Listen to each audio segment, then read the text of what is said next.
শিবগঞ্জে নানা আয়োজনের মধ্যে দিয়ে ছাত্র দলের ৪৬তম প্রতিষ্ঠা বার্ষিকী পালিত। শিবগঞ্জ থেকে নাদিম হোসেনের তথ্যচিত্রে ডেস্ক রিপোর্ট।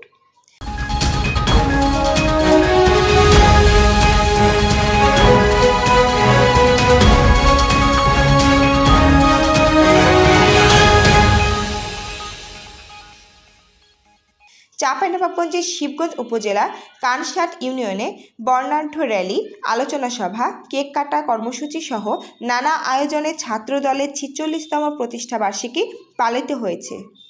প্রতিষ্ঠা বার্ষিকী উপলক্ষে বুধবার বিকেলে কানসাট ইউনিয়নের আব্বাস বাজার থেকে সংক্ষিপ্ত আলোচনা সভা শেষে একটি বর্ণাঢ্য র্যালি বের হয়ে প্রধান সড়ক প্রদক্ষিণ করে।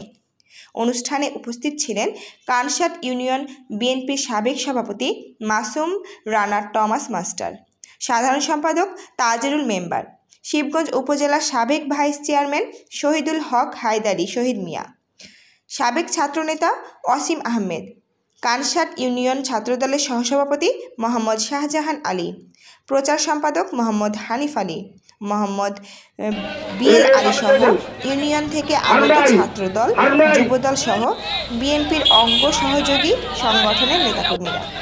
দিলার জামান বন্যা, ডিসিবি টিভি 24 নিউজ ডেস্ক।